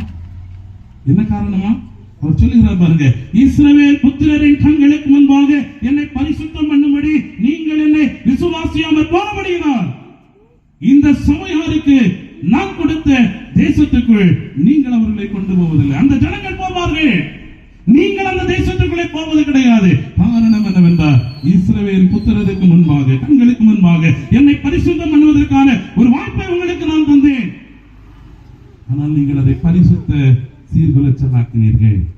இஸ்ரவேலின் புத்திரருடைய கண்களுக்கு முன்பாக என்னை பரிசுத்தம் பண்ணுவதற்குரிய வாய்ப்பு கிடைத்தும் கூட அதை நீங்கள் உதாசீனப்படுத்தினீர்கள். அதை நீங்கள் நிர்விசாரமாக எண்ணினீர்கள். அதனால் அந்த ஜனங்கள் போவாங்க, நீங்க போவதில்லை. அந்த ஜனங்கள் போவார்கள், நீங்கள் போவதில்லை. இதுக்கு முன்னாலேயும் ஜனங்கள் முறுமுறுத்திருக்காங்க தாகத்தோடு கூட வந்த போது. அப்ப ஆண்டவர் என்ன சொன்னாரு? படிச்சிருக்கீங்களா திருமுறையில? இதுக்கு முன்னாலும் ஜனங்கள் நடந்து வரக்கூடிய பாதையில தாகத்தோடு இருந்த போது கண்மலையை பார்த்து என்ன சொன்னாரு? கண்மலைய முதல் பேசவா சொன்னாரு? முதல் என்ன சொன்னாரு? கண்மலையம் முதல் கட்டத்துல அவங்க தாகமா இருக்கும்போது அந்த கண்மலைய அடின்னு சொன்னாரு இல்லையா? அப்ப என்ன ஆச்சு? தண்ணி வந்துச்சு இல்லையா? இப்போ இந்த 20வது அதிகாரத்தை நீங்க வீட்டுல போய் பாருங்க. அடுத்த கட்டத்துல வரும்போது இப்போ அவங்களுக்கு தாகம் வருது, இப்போ அவங்களுக்கு முறுமுறுப்பு வந்த போது ஆண்டவர் என்ன சொல்றாருன்னா, மோசே இடத்துல என்ன சொல்றாருன்னா, அந்த கண்மலையில இருந்து தண்ணி புறப்பட்டு வருவதற்கு நீ என்ன செய்ய, பேசு என்று சொல்லி, கண்மலையின் இடத்துல பேசு என்று சொல்லுகின்றார். பேசுன்னு சொல்லக்கூடிய இடத்துல அவன் என்ன செய்தானா தெரியுமா? 11வது வசனத்துல 2 தரம் தன் கோலினால் அதை அடித்தானா. முதலாவது ஒரு கட்டத்துல அவர் சொன்னாரு, நீ என்ன செய்யப்பா, கண்மலையை அடின்னு சொன்னாரு. அப்படி அடிக்கும் போது கண்மலையில இருந்து தண்ணீர் புறப்பட்டு வந்தது. 2வது ஒரு கட்டம் வருகின்ற போது ஆண்டவர் ஒரு புதுமையான காரியத்தை அவனுக்கு கற்றுக் கொடுக்கின்றார். இப்பொழுது அந்த கண்மலையின் இடத்துல பேச்சு என்று சொல்லுகின்றார். பேச்சு என்று சொன்ன இடத்துல அவன் பழைய மெத்தடாலஜிக்கு நேராக திரும்பினான். அவனுக்கு இதுக்கு முன்னால பழக்கம் என்னன்னா, கண்மலையை அடிச்சுதான் அவன் தண்ணியை வாங்கி இருக்கிறான். இப்ப ஆண்டவர் சொல்றாரு, புதுசா ஒரு காரியத்தை கற்றுக் கொடுக்கிறாரு. கண்மலையின் இடத்துல நீ பேசு, அங்க இருந்து தண்ணீர் புறப்படணும். ஒரு புதுமையான காரியத்தை அவனுக்கு கற்றுக் கொடுத்த போது அவன் என்ன சொன்னான் தெரியுமா? Instead of honoring the glory of God, he went up back to the old method. அவன் பழைய பாரம்பரியத்திற்கு நேராக திரும்பினான். பழைய மெத்தடாலஜிக்கு நேராக திரும்பினான் என்று சொல்லி நாம் பார்க்கிறோம். ஆண்டவரை மகிமைப்படுத்த வேண்டியவன், ஆண்டவருடைய வார்த்தைக்கு கனத்தை கொடுக்க வேண்டியவன், ஆண்டவருடைய ஜனங்களுக்கு முன்பாக ஆண்டவருடைய நாமத்தை பரிசுத்தம் பண்ண வேண்டியவன் என்ன செய்தான் என்றால், பழைய மெத்தடாலஜிக்கு அவன் திரும்பினான். பழைய பாரம்பரியத்திற்கு நேராக அவன் திரும்பினான். ஒரு கட்டத்தில் இருந்தோம், அறியாமை உள்ள காலத்தை தேவன் அறியாதவருக்கு இருந்தார். இப்பொழுது எங்குள்ள ஜனங்களும் அவரை அறிந்து கொள்ள வேண்டும் என்று சொல்லி, மனம் திரும்ப வேண்டும் என்று சொல்லி எல்லாருக்கும் கட்டளை இடுகின்றார். அன்பா சொல்லல, கட்டளை இடுகின்றார். அறியாமை உள்ள காலத்தை தேவன் அறியாதவர் போல் இருந்தார். பழைய பாரம்பரியங்களுக்கு நேராக, இன்னைக்கு அதே பழைய மெத்தடாலஜிக்கு நேராக நம்ம அநேகம் பேர் சொல்வதற்காக தான் யோசிக்கிறோம். நாங்க அப்படித்தானே இருந்துட்டு இருந்தோம், நாங்க அப்படித்தானே செஞ்சுட்டு இருந்தோம் இல்லையா? பல நேரங்கள்ல சுற்றுச்சூழல், நம்ம சுற்றி இருக்கிறவங்க, இவங்க என்ன நினைப்பாங்க, இவங்க என்ன பேசுவாங்க. மோசையினுடைய நெருக்கடி அதுதான். மோசேக்கு தெரியும். இப்ப ஆண்டவர் சொல்றாரு, கண்மலையின் இடத்துல பேசணும் சொல்றாரு, அவன் கம்ப எடுத்து அடிக்கிறான். அவனுக்கு தெரிஞ்சது என்ன, அவன் ஜனங்களை அவனை பிரஷர் பண்ணிட்டே இருக்கிறாங்க. தாகம் முறுமுறுப்படைய எரிச்சலடைய செஞ்சுட்டே இருக்கிறாங்க. அவன் பழைய மெத்தடாலஜிக்குள்ள திரும்பிட்டான். கண்மலை அடிச்சாதான் தண்ணி வரும்னு சொல்லிட்டு ஆண்டவர் சொல்றாரு பேசுன்னு சொல்லி அவன் பழைய மெத்தடாலஜிக்கு நேராய் திரும்பினான் என்று சொல்லி நான் பார்க்கிறேன். அதனாலதான் ஆண்டவர் சொல்றாரு, இந்த ஜனங்களை நீங்க என்ன செய்வீங்க, நடத்துறது உண்மை. இந்த ஜனங்கள் எல்லாம் அந்த தேசத்துக்குள்ள போவாங்க, ஆனா நீ எங்க போக மாட்ட, அந்த தேசத்துக்குள்ள போக மாட்ட. புறக்கணிக்கப்பட்டான், ஊரங்கட்டப்பட்டான். ஆண்டவரை பரிசுத்தம் பண்ணுவதற்கு அந்த வார்த்தை அழகாக சொல்கிறது, இஸ்ரவேல் புத்திரரின் கண்களுக்கு முன்பாக என்னை பரிசுத்தம் பண்ணும்படி நீங்கள் என்னை விசுவாசியாமற் போனபடியினால் இந்த சபையாருக்கு நான் கொடுத்த தேசத்துக்கு நீங்கள் அவர்களை கொண்டு போவதில்லை. கர்த்தருடைய ஜனங்களுக்கு முன்பாக அவருடைய நாமத்தை பரிசுத்தம் பண்ணும்படியாக, அவருடைய நாமத்தை மகிமைப்படுத்தும்படியாக ஆண்டவர் பல்வேறு வாய்ப்புகளை தருணங்களை தருகின்றார். ஆனால் நாம் பழைய சுபாவங்களின் நிமித்தமாக அல்லது நம்மை சுற்றி இருக்கிறவர்களுடைய தரக்கூடிய நெருக்கடிகளின் நிமித்தமாக, சுற்றுச்சூழலினுடைய எதிரடையான காரியங்களின் நிமித்தமாக பழைய காரியங்களுக்கு நேராகவே நாம் பின்னிட்டு பார்க்கிறோம். ஆண்டவர் கற்றுத்தர விரும்புகின்ற புதிய காரியங்களை உள்வாங்கிக் கொள்ள மனமில்லாதவர்களாக நம்ம அநேகம் பேர் இருந்து கொண்டிருக்கின்றோம். இங்கு இந்த மோசேயினுடைய நிலைமை எப்படித்தான் மாறினது. பரிசுத்தம் பண்ணுவதற்கு ஒரு சான்ஸ், ஆண்டவருடைய நாமத்தை ஜனங்களுக்கு முன்பாக மகிமைப்படுத்துவதற்கான ஒரு சான்ஸ் அவனுக்கு கொடுக்கப்பட்டது. ஆனால் அவன் பழைய நிலைக்கு நேராக திரும்பினான். எனக்கு அன்பான தேவ ஜனமே, நமக்கும் இன்றைக்கு அப்படிப்பட்ட வாய்ப்பு வழங்கப்பட்டிருக்கிறது. இந்த சுற்றுவட்டார ஜனங்களுடைய கண்களுக்கு முன்பாக ஆண்டவருடைய நாமத்தை பரிசுத்தம் பண்ணும்படியாக, ஆண்டவருடைய நாமத்தை மகிமைப்படுத்தும்படியாக ஒரு வாய்ப்பு நமக்கு தரப்பட்டிருக்கின்றது. ஒரு வாய்ப்பு நமக்கு தரப்பட்டிருக்கிறது. இந்த மோசையை போல பலர் அதை உதாசீனப்படுத்துகின்றோம். இந்த மோசையை போல பலர் அதை நிர்விசாரமாக எடுக்கின்றோம். இந்த வாய்ப்பு கிடைக்கப்பட்ட போது கூட பயன்படுத்த முடியாதவர்களாய் பலர் நாம் இருந்து கொண்டிருக்கின்றோம். இந்த வாய்ப்பு கிடைத்தும் கூட பயன்படுத்தப்படாத மோசே புறக்கணிக்கப்பட்டான். அந்த கானானுக்குள்ளே அவனால் செல்ல முடியவில்லை. நியாய தீர்ப்பிலே கோதுமையை பறக்கிறது என்றார், பதறி மாத்திரம். மோசையே புறக்கணிக்கப்பட்டிருக்கிறான் என்றார், இந்த ஸ்மைலினை மாத்திரம். எனக்கு அன்பான தெய்வ திருச்சபையே, ஒரு கணம் நம்மை நாமே சிந்தித்து பார்க்க நாம் அழைக்கப்படுகின்றோம். சகரியா, மோசை போன்ற பரிசுத்தவான்கள் எல்லாம் ஆண்டவரால் ஒரு கட்டத்திலே புறக்கணிக்கப்பட்டார்கள் என்று சொல்லி நான் பார்க்கிறேன். நீங்கள் நானும் கடைசியாக ஒரே ஒரு காரியத்தை சொல்லி நான் நிறைவு செய்ய விரும்புகின்றேன். லூக்கா 16வது அதிகாரத்திற்கு நேராக நம்முடைய திருமறையை நான் திருப்பிக் கொள்ளும். அங்கு நமக்கு தெரிந்த ஒரு பரிச்சயமான ஒரு காரியம் தான் அந்த லூக்கா 16வது அதிகாரத்திலே இடம்பெற்றிருக்கிறது. அங்கே நாம் பார்க்கிற போது ஆண்டவர் இயேசு கிறிஸ்து சொன்ன ஒரு பிரபலமான ஒரு கதை, ஒரு ஊமை அங்கே இடம்பெற்றிருக்கிறது. ஐஸ்வர்யவான் லாசருவினுடைய ஊமை. அந்த ஐஸ்வர்யவான் லாசருவினுடைய அந்த ஊமையை நாம் பார்க்கின்ற நேரத்திலே அந்த ஐஸ்வர்யவானை குறித்து நமக்கு ஒரு கண்ணோட்டம் இருக்கிறது இல்லையா? ஐஸ்வர்யவான் எங்க இருந்தா? ஐஸ்வர்யவான் எங்க இருந்தா? ஐஸ்வர்யவான் எங்க இருந்தான்? பாதாளத்துக்குள்ள இருந்தான் இல்லையா? அப்படின்னா யாரு? பாதாளத்துக்குள்ள ஒரு மனுஷன் போயிருந்தவன் யாரு? தீவிரவாதி இல்லையா? பாவி இல்லையா? நம்மளை பொறுத்தவரையில நம்ம எப்பவுமே அப்படிதான் நினைச்சிட்டு இருக்கோம். அந்த ஓமையை நடக்கும் போதெல்லாம், அந்த ஓமையை நம்ம படிக்கும் போதெல்லாம் என்னவோ செய்யாத குற்றங்கள் எல்லாம் செஞ்சு பாதாளத்துக்குள்ள யார் போயிட்டா? யார் போயிட்டா? ஐஸ்வர்யவான் போயிட்டான்னு நம்ம நினைச்சிட்டு இருக்கோம். உண்மையிலே நீங்க பாருங்க, அந்த ஊமையை நீங்க கொஞ்சம் பொறுமையா அதை படிச்சு தியானிச்சு பாத்தீங்கன்னா உங்களுக்கு தெரியும். அந்த ஐஸ்வர்யவானுக்கு பேரை கூட ஆண்டவர் உச்சரிக்க விரும்பல. அது ரொம்ப முக்கியமான ஒரு காரியம். ஏன் அவர் அந்த ஐஸ்வர்யம், இந்த லாசருக்கு பேரை சொல்றாரு, ஆனா அந்த ஐஸ்வர்யவானுக்கு பேரை சொல்லல இல்லையா? நம்ம சொசைட்டில என்ன சொல்லுவோம்? பொதுவா இப்ப மூலச்சல் அப்படின்னு சொன்னாலே ஒரு குறிப்பிட்ட ஒரு ஆளுக்கு அடையாளத்தை நம்ம சொல்லிட்டு இருப்போம் இல்லையா? மூலச்சல்னாலே இந்த ஆளுதான் இல்லையா? தக்கலைன்னா இந்த ஆளுதான், மாத்தாண்டனா இந்த ஆளுதான். இது நம்ம ஒரு குறிப்பிட்ட, அதாவது அது யாரா இருப்பாங்க? பெரிய பணக்காரனா இருப்பாங்க, பெரிய சமூகத்தில் அந்தஸ்து உள்ளவங்களா இருப்பாங்க, புகழ்பெற்றவங்களா இருப்பாங்க. இவங்களுக்கு பேரெல்லாம் தான் நமக்கு என்ன செய்யணும்? இந்த ஊருக்குள்ள அடிமட்டத்தில் இருக்கக்கூடிய ஏதாவது ஒரு ஏழைக்கு பேர் நமக்கு தெரியுமா? தெரியாது இல்லையா? ஆனா பாருங்களேன், அந்த ஐஸ்வர்யவனுக்கு பேரை உச்சரிக்கவே இல்லை. அந்த ஏழைய சொல்றாரு, வீடு வாசல் இல்லாதவன், சாப்பிடறதுக்கு வழி இல்லாதவன், உடுக்க ட்ரெஸ் இல்லாதவனுக்கு பேர ஆண்டவர் ஞாபகம் வச்சிருக்கிறாரு இல்லையா? நம்மளை விட வித்தியாசமா ஆண்டவர் அங்க அணுகிறதை பார்க்க முடிகிறது. நம்ம எப்பவுமே சொசைட்டில ரொம்ப பிரபலமா இருக்கிறவங்க தான் நம்ம பெருசா பேசுவோம், பெருமையா பேசுவோம். ஆண்டவருக்கு அது முக்கியம் அல்ல அவர் நம்முடைய இருதயத்தை பார்க்கிறவர். உங்களுடைய புகழையோ, நீங்க சம்பாதிச்சு வச்சிருக்கிற சொத்தையோ, நீங்க படிச்சிருக்க படிப்பையோ அல்ல, அந்த இருதயத்தை அவர் பார்க்கிறவர். அல்லாட்டாலும் நம்ம ஆண்டவர் எப்படிப்பட்டது? சிறுமைப்படுத்தப்பட்ட ஜனங்களோடு தன்னை அடையாளப்படுத்த விரும்புகின்ற ஆண்டவர். இங்கு இந்த ஐஸ்வர்யவானுடைய பெயரை என் ஆண்டவர் உச்சரிக்க கூட விரும்பவில்லை. அதற்காக அவன் ரொம்ப மோசமானவன் சொல்லி நீங்க நினைக்க கூடாது. அந்த ஐஸ்வர்யமா ஏதாவது விபச்சாரம் செஞ்சானோ, அல்லது அடுத்தவன்ட்ட அநியாயம் செஞ்சு அடிச்சு பறிச்சு அபகரிச்சு பெரிய பணக்காரன் ஆனானோ, அல்லது சமுதாயத்துல ரொம்ப பேடான ஹேபிட் எல்லாம் உடையவனா இருந்தானான்னு சொல்லி ஒரு கேள்வி கேட்டு பாருங்க. கிடையவே கிடையாது.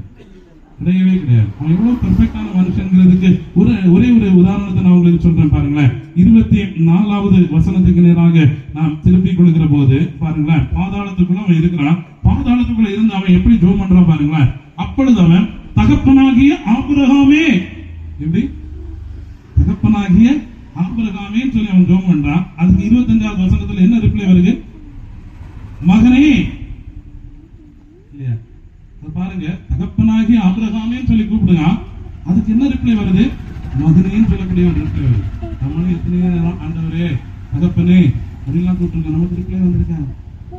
இல்லையா? ஆனா அவன் கூப்பிட்டதுக்கு தகப்பனேன்னு அவன் கூப்பிட்ட உடனே மகனேன்னு சொல்லி ரிப்ளை வந்திருக்கு. அப்படின்னா எவ்வளவு நல்ல ரிலேஷன்ஷிப்போட இருந்திருக்கிறான் பாருங்க, எவ்வளவு பெர்ஃபெக்டா அவன் வாழ்ந்திருக்கிறான் பாருங்க, இல்லையா?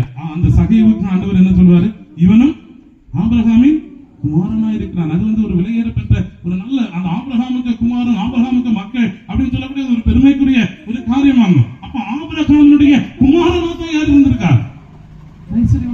அப்பான்னு கூப்பிட்ட உடனே மகனேன்னு சொல்லி பரலோகத்துல இருந்து அவனுக்கு ரிப்ளை வருது. நமக்கு வருதா? அப்ப எவ்வளவு பெர்ஃபெக்டா இருந்திருக்கிறான் பாருங்க, இல்லையா? அப்பான்னு கூப்பிட்ட உடனே ரிப்ளை வரக்கூடிய அளவுக்கு ஒரு சிறந்த ஒரு மனுஷனாக தான் அவன் இருந்திருக்கிறான். யாரையும் அடிச்சு பறிச்சு எந்த சொத்தையும் சம்பாதிச்சு ஐஸ்வர்யவனாக மாறவே இல்லை. அவன் ஒரு கட்டத்துல புறக்கணிக்கப்பட்டான், ஓரம் கட்டப்பட்டான். காரணம் என்ன? ஒரே ஒரு காரியம் தான். இன்னொரு வாழ்க்கை உண்டு என்று சொல்லுகின்ற சிந்தை இல்லாமல் அவன் வாழ்ந்து விட்டான். மரணத்துக்கு பிற்பாடு இன்னொரு வாழ்க்கை இருக்கிறது என்பதை அவன் புரியாதவனாக, யோசிக்காதவனாக அவன் வாழ்ந்து விட்டான். இந்த உலகத்துல வாழும்போது நமக்கு கிடைத்திருக்கிற இந்த ஐஸ்வர்யங்கள் தான் பிரதானமான ஆசீர்வாதம் என்று சொல்லி அவன் நினைத்து விட்டான். அந்த பொக்கிஷத்தை பரலோகத்துல சேர்த்து வைக்கணும் அப்படிங்கிற எண்ணம் இல்லாதவனாக வாழ்ந்து விட்டான். அவனிடத்துல இருந்த ஒரே ஒரு காரியம் தான், நல்ல பெர்ஃபெக்டா இருந்தவன் தான். யாருக்கு இந்த தீமையும் செய்யல, எந்த அநியாயமும் செய்யல, யாரிடத்துல இருந்து லஞ்சம் வாங்கல, யாரிடத்துல இருந்தோ அபகரித்து பறித்து கொடுங்கல, விபச்சாரம் செஞ்சானோ, வேசித்தனம் செஞ்சானோ, குடித்து வெறித்தானோ, எந்த காரியமும் அவன்கிட்ட கிடையாது. இந்த 2-3 காரியம் மட்டும்தான்.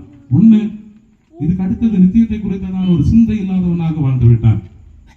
தனக்கு முன்னாக ஒருவன் கஷ்டப்பட்டு கொண்டிருக்கிற போது, ஆதாரத்துக்கு பணி இல்லாமல் இருக்கிற போது, நோயோடு கூட துடித்துக் கொண்டிருக்கிற போது அவனை குறித்து கரிசனை இல்லாதவனாக மாறி போனான். இந்த உலகத்துல நமக்கு ஆண்டவர் தந்திருக்கிற ஐஸ்வர்யம் தான் பெரிய ஆசீர்வாதம் சொல்லி அதோட திருப்திப்பட்டு அப்படியே இருந்துட்டான். அவங்க வீட்டுக்குள்ளேயே 4 பேர் இருந்தான். அவனுடைய ரட்சிப்பை குறித்து என்ன செய்யல, யோசிக்கவே இல்லை. இவன் தகப்பனேன்னு கூப்பிட்ட உடனே அவனுக்கு ரிப்ளை கிடைக்குது இல்லையா, மகனேன்னு சொல்லி. ஆனா வீட்டுக்குள்ள அவன் கூட இருந்த உடன்பிறப்புகள் ஆபிரகாமுடைய பிள்ளைகளா இருக்கிறார்களா என்பதை குறித்து அவன் யோசிக்காமல் போனான். பாதாளத்துல போய் நின்றுட்டு சொல்லுதான், என் சகோதரன் அங்க கொஞ்சம் பேர் இருக்காங்க, அவனுக்கு இதெல்லாம் தெரியாது, இந்த லாசருவை அனுப்பி வையும். அங்க போய் நின்று சொல்லிட்டு இருக்கான். உயிரோடு இருக்கும் போது அவனுடைய ஆண்டவரை குறித்து சொல்லவில்லை, உயிரோடு இருக்கிற போது அவர்களை மீட்பின் பாதையில் நடத்தவில்லை. அவனுடைய ஆத்மாவை குறித்ததான பாரமற்றவனாய் இருந்தான். தன்னுடைய உடன்பிறப்புகளுக்கு அவன் காவலாளி என்பதை மறந்தவனாய் வாழ்ந்து கொண்டிருந்தான். இப்ப செத்த பிறகு பாதாளத்துல போய் நின்றுகிட்டு என் சகோதரர்கள் இங்கு வந்துடக்கூடாதே, என் சகோதரர்கள் இங்கு வந்துடக்கூடாதே, இந்த லாசருவை அனுப்பி வையும் என்று சொல்லி கெஞ்சி கொண்டிருக்கின்றான். ஐஸ்வர்யவனாய் வாழ்ந்தவன் ஐஸ்வர்யத்தையே ஆசீர்வாதம் என்று சொல்லி நினைத்து விட்டான். நித்தியத்தை குறித்து கரிசனை இல்லாதவனாய், கவலை இல்லாதவனாய் வாழ்ந்து விட்டான். இப்பொழுது ஒரு சொட்டு தண்ணீருக்காக பாதாளத்திலிருந்து லாசருவினுடைய விரலின் நுனியினாலே ஒரு சொட்டு தண்ணீருக்காக ஏங்கிக் கொண்டிருக்கிறான். பரிதபிக்கப்பட்டவனாய், புறக்கணிக்கப்பட்டவனாய் பாதாளத்தில் இருந்து கொண்டிருக்கின்றான். காரணம் என்ன தெரியுமா? நித்தியத்தை குறித்த தரிசனம் இல்லாதவனாக அவன் வாழ்ந்தான். நமக்கு அடுத்திருப்பவர்களுடைய கஷ்டங்களை புரிந்து கொள்ளாதவனாக வாழ்ந்தான். நம்மோடு கூட வாழக்கூடியவருடைய ஆத்துமாக்களை குறித்த கரிசனை இல்லாதவனாக வாழ்ந்தான். உலகத்துல ஐஸ்வர்யத்தை சம்பாதிக்கிறது தான் பெரிய ஆசீர்வாதம் என்று சொல்லி வாழ்ந்து கொண்டிருந்தான். புறக்கணிக்கப்பட்டான், பாதாளத்திலே தள்ளப்பட்டான் என்று சொல்லி நாம் பார்க்கின்றோம். நியாய தீர்ப்பிலே கோதுமை பறக்க பதரை மாத்தினார். அந்த ஐஸ்வர்யவான் நல்ல மனிதனாக தான் இருந்திருக்கிறான், நல்ல ஒரு விசுவாசியாக இருந்திருக்கிறான். ஆபிரகாமுடைய குமாரன் என்று சொல்லக்கூடிய எல்லா தகுதியும் அவனுக்கு இருந்திருக்கு. பரலோகமே அவனுக்கு பதில் கொடுத்திருக்கிறது. அவ்வளவு சிறப்பாக வாழ்ந்திருக்கிறான். சின்ன காரியம் தான், அவனுக்கு முன்னால இருக்கவர்களுக்கு கஷ்டத்தை அவனால புரிந்து கொள்ள முடியல. அவன் கூட பிறந்தவன், அவன் கூட வாழ்ந்தவனுடைய ரட்சிப்பை குறித்து கவலையற்று இருந்து விட்டான். இந்த மரணத்துக்கு பின்னால் ஒரு வாழ்வு உண்டு, ஒரு நியாய தீர்ப்பு உண்டு, ஒரு ராஜ்யம் உண்டு.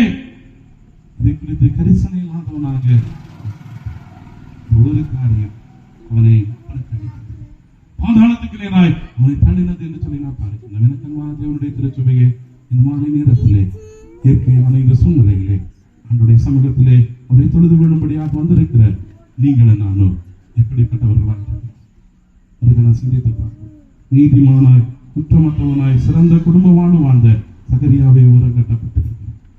தேவனுடைய வீட்டிலே உண்மை உள்ளவனாய் இருந்த, தேவனோடு 40 நாள் சஞ்சரித்து முகமுகமாய் பேசின ஒரு மோசையை புறக்கணிக்கப்பட்டிருக்கிறார். எல்லா நிலைகளிலும் ஒரு சிறந்த விசுவாசியாய் காணப்பட்ட ஐஸ்வர்யவானை பாதாளத்திலே தள்ளப்பட்டிருக்கிறார். நீங்களும் நானும் ஏமாற்றலாம். உங்களுடைய வாழ்வும் என்னுடைய வாழ்வு இப்பொழுது இந்த இரவிலே ஆண்டவருடைய வருகை இருந்தால் அதற்கு எதிர்கொண்டு சொல்வதற்கு நான் ஆயத்தமாக இருக்கிறேனா? நான் தகுதியாக இருக்கிறேனா? தேவனுடைய ராஜ்யத்திலே பிரவேசிக்க நான் தகுதியாக இருக்கிறேனா? தேவனுடைய நியாய தீர்ப்பிலே அவருக்கு முன்பாக நிற்க நான் தகுதியாக இருக்கிறேனா என்பதை நாம் கேட்டு பார்க்க நினைக்கப்படுகிறோம். நாம் எல்லாம் நினைத்துக் கொண்டிருக்கிறோம் என்றால் ஆலயத்துக்குள்ளே வந்துவிட்டோம், திருமுழுக்கை பெற்றுவிட்டோம், திறப்படுத்தலிலே சேர்ந்து விட்டோம், ஆலயத்துக்கு ஒழுங்காக காணிக்கை கொடுக்கிறோம், ஆராதனைகளுக்கெல்லாம் சென்று கொண்டிருக்கின்றோம். நாம் தேவனுடைய ராஜ்யத்திற்கு தகுதியாகிவிட்டேன் என்று நினைத்துக் கொண்டிருக்கிறோம். அதை தாண்டி அநேக காரியங்கள் ஆண்டவர் நம்மிடத்திலே எதிர்பார்க்கின்றோம். புரிந்து கொண்டவர்களாய் ஆண்டவருடைய கரத்திலே ஒப்புக் கொடுப்போமா? அமர்ந்த நிலையிலே தலைகளை தாழ்த்தி ஒரு நிமிடம் ஆண்டவரை நோக்கி பார்ப்போம்.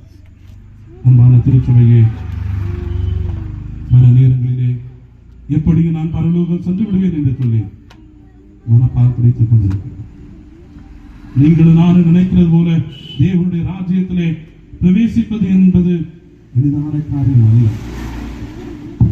ஆண்டவர் சில காரியங்களை நம்மிடத்தில் எதிர்பார்க்கிறார், சில தகுதிகளை நம்மிடத்தில் எதிர்பார்க்கின்றார். ஏதோ பரலோக ராஜ்யத்துல ஆட்கள் இல்லை என்று சொல்லி எல்லாரையும் கூட்டி சேர்த்துருவாரு நினைக்காதீங்க. அவருடைய ஆலயத்தில் அங்க வைக்கிற எல்லாரையும் பரலோகத்தில் ஆள் இல்ல, அதனால நம்ம ஆளை சேர்க்கணும்னு சொல்லி ஆண்டவர் கூட்டி சேர்த்துருவாரு நினைக்கிறாங்க. இன்னைக்கு நிறைய சபைகள்ல ஒருவேளை சபைகள் ஆள் இல்லைன்னு சொல்லி ஆளெல்லாம் கூட்டி சேர்க்கிறதுக்கு பிரயாசப்படுறது போல பரலோகத்தில் ஆண்டவர் ஆளு கிடைக்காம சேர்ப்பாருன்னு நினைக்காதீங்க. அங்கு உங்களுடைய வாழ்வு தராசிலை வைத்து நிறுக்கப்படும். அந்த வெள்ளை சிங்காசன நியாய தீர்ப்புக்கு முன்பாக நம்முடைய வாழ்வு படம் பிடித்து காட்டப்படும். பரிசுத்தமாய் வாழ்ந்தவர்களை புறக்கணிக்கப்பட்டிருக்கிறார்கள் என்றால் பதர்களாகிய நீங்களும் நானும் ஏமாற்றோம். நம்மை தகுதிப்படுத்திக் கொள்ள இந்த இரவு நேரத்திலே ஆண்டவர் நம்மை அழைக்கின்றார். நம்மிலே இருக்கின்ற குறைவுகளை நாம் சரி செய்து கொள்ள ஆண்டவர் நம்மை அழைக்கின்றார். ஒரு அருமையான மாலை நேரத்திலே இயற்கையான சூழ்நிலையிலே கடந்து வந்திருக்கிறோம். பகலின் குளிர்ச்சியான வேளையிலே மனிதனோடு உறவாடுகின்ற ஆண்டவர் இந்த வளாகத்திலே நம்மோடு கூட உறவாடி கொண்டிருக்கிறார். நம்முடைய இருதயத்தின் கதவை தட்டி கொண்டிருக்கின்றார். மகனே, மகளே, உடைய இருதயத்திலே எனக்கு இடம் தருவாயா? நான் உன்னோடு வாழ விரும்புகின்றேன், உன்னோடு நான் வாசம் பண்ண விரும்புகின்றேன், இல்லத்திலே நான் வாசம் பண்ண விரும்புகின்றேன், எனக்கு இடம் தருவாயா என்று சொல்லுகின்றேன். எதிர்பார்ப்போடு ஆண்டவருடைய அருகிலே நின்று கொண்டிருக்கிறார். பரிசுத்தவான்களே, பரிதபிக்கப்பட்ட நிலைக்கு வாய் தள்ளப்பட்டார்கள் என்றார். பாவிகளிலும் பிரதானமான பாவிகளாகிய நீங்களும் நானும் எம்மாத்திரம் என்பதை உணர்ந்தவர்களாய் ஆண்டவரே, என்னுடைய வாழ்க்கையை நான் அப்புறப்படுத்த வேண்டிய காரியங்களை அப்புறப்படுத்த, நான் ஜெபிக்கின்ற ஜெபத்திலே நானே விசுவாசமாய் நிலைத்து நிற்க ஆண்டவரே, உங்களுடைய ஜனங்களுக்கு முன்பாக உங்களுடைய நாமத்தை பரிசுத்தம் பண்ணுவதற்கு எனக்கு நீ தந்திருக்கின்ற இந்த காலத்தை நான் பிரோஜனப்படுத்திக் கொள்ள ஆண்டவரே, எனக்கு அடுத்திருப்பவர்களை நான் நேசிக்க, என்னோடு கூட வாழக்கூடியவர்களுடைய ரட்சிப்பை குறித்து ஆத்ம பாரம் உள்ளவராக மாற எனக்கு உதவி செய்யும் என்று சொல்லி அந்த கரத்திலே நம்மை ஒப்பு கொடுத்து ஜெபிக்கிறோம். எங்களை நேசிக்கிறதான நல்ல ஆண்டவரே, இந்த மகிழ்ச்சியான இரவு பொழுதுக்காக மக்களாக நன்றி சொல்லுகின்றோம். இந்த இரவு வேளையில் நம்முடைய பாதத்திலே நாங்கள் கடந்து வந்து இயற்கையோடு இணைந்துமை துதிக்கமை ஆராதிக்கமை மகிமைப்படுத்த எங்களுக்கு தந்த கிருபைக்காக நன்றி அப்பா. வாழ்வதற்கின்ற வார்த்தைகள் எங்களுக்கு நேராய் அனுப்பப்பட்டது. இந்த வார்த்தைகளை கேட்ட நாங்கள் ஆண்டவரே இந்த வார்த்தைக்கு எங்களை அர்ப்பணிக்கவும் இந்த வருகைக்கு என்று சொல்லி எங்களை ஆயத்தப்படுத்தவும் நியாய தீர்ப்பிலே நாங்கள் நிலைத்து நிற்கவும் மற்றும் நாங்கள் நிற்க தகுதியுடையவர்களாய் மாறவும் அந்த தேவனுடைய ராஜ்யத்துக்குள்ளே பிரவேசிக்கக்கூடிய அந்த தகுதியை நாங்கள் பெற்றுக் கொள்ளவும் எங்களுக்கு உதவி செய்யும். எங்களிலே இருக்கின்ற தடையா இருக்கிற எல்லா காரியங்களையும் எங்களில் இருந்து எடுத்து போறோம். எங்களை பரிசுத்தப்படுத்தும் இயேசு கிறிஸ்து வழியாக வேண்டுகின்றோம். கேளும் நல்ல பிதாவே. தொடர்ந்து ஜெபிப்போம். அன்பு நிறைந்த எங்கள் ஆண்டவரே, ஆசீர்வாதமான இந்த நாளில் இதோ இவ்விடத்திலே நாங்கள் இணைந்து கூடி வரவும் இந்த திறந்த வழியிலே அமர்ந்து உண்மை நாங்கள் ஆராதிக்கவும் நீரடியார்களுக்கு கிருபை செய்தீர். நன்றியோடு உண்மை நாங்கள் ஸ்தோத்தரிக்கிறோம். ஆண்டவரே, இந்த கூடுகையிலே பங்கேற்றிருக்கின்ற எல்லா தம்முடைய பிள்ளைகளையும் ஆண்டவர் தொடர்ந்து ஆசீர்வதிக்கிறார் என்று ஜெபிக்கிறோம். இந்த நாளிலும் நாங்கள் சிந்தித்த தியானம் எங்கள் வாழ்வுக்கு அர்த்தமுடையதாக அமையவும் நீர் எங்களுக்கு தந்திருக்கின்ற வாழ்விலே விசுவாச உறுதியிலே நாங்கள் அனுதினமும் முன்னேறி செல்லவும் எங்களை சார்ந்த மக்களுக்கு உண்மை வெளிப்படுத்தக்கூடிய பாத்திரங்களாக நாங்கள் வாழவும் ஆண்டவரடியார்களுக்கு கிருபை செய்தர வேண்டும் என்று நாங்கள் செபிக்கிறோம்.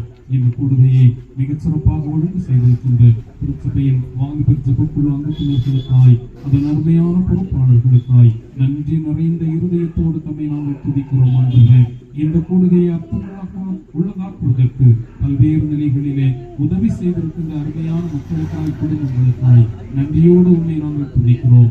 இணையான நன்மைகளை நம்முடைய மக்களுக்கு ஆண்டவர் தந்தர வேண்டும் என்று நாங்கள் சிந்திக்கிறோம். மனநிறைவோடு நாங்கள் கூடி வந்து இவ்வாறாக நாங்கள் அமர்ந்து உண்மை ஆராதிப்பதற்கு காரணமாக இருக்கின்ற எங்கள் திருச்சபை அதன் அனைத்து செயல் திட்டங்களுக்காக திருப்பணி விடைகளுக்காக நன்றியோடு உண்மை நாங்கள் ஸ்தோத்தரிக்கின்றோம். நாங்கள் இணைந்து உண்மை தொழுது கொண்டு உண்மை மைமைப்படுத்தி உமக்கு சாட்சி பகர்ந்து வாழக்கூடிய கிருபைகளை ஆண்டவர் தொடர்ந்து தந்தர வேண்டும் என்று நாங்கள் சிந்திக்கிறோம்.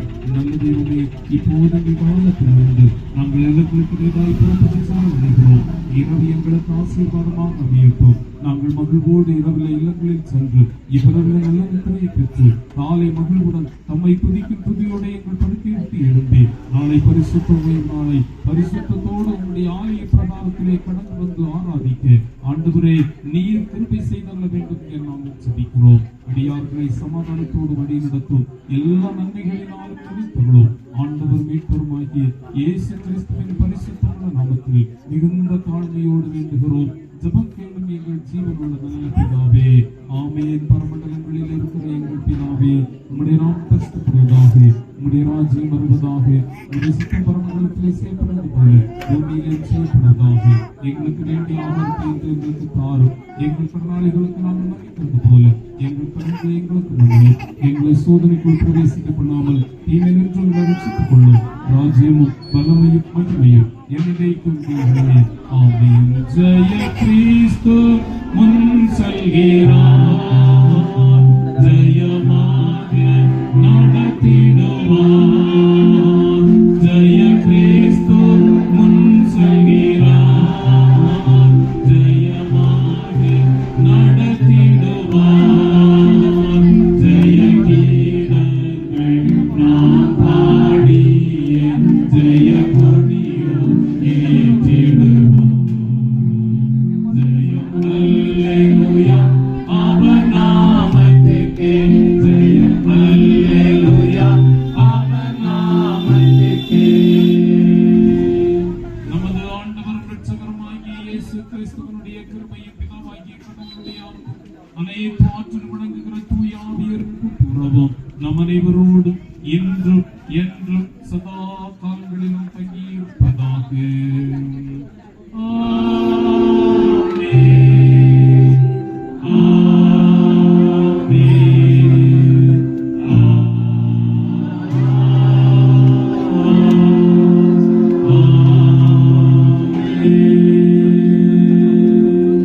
என் ஆத்மாவே கர்த்தரை ஸ்தோத்திரி, என்னோட உள்ளமையோடைய பரிசுத்த நாமத்தை ஸ்தோத்திரி. என் ஆத்மாவே கர்த்தரை ஸ்தோத்திரி, கர்த்தர் செய்த சகல உபகாரங்களையும் மறவாதே.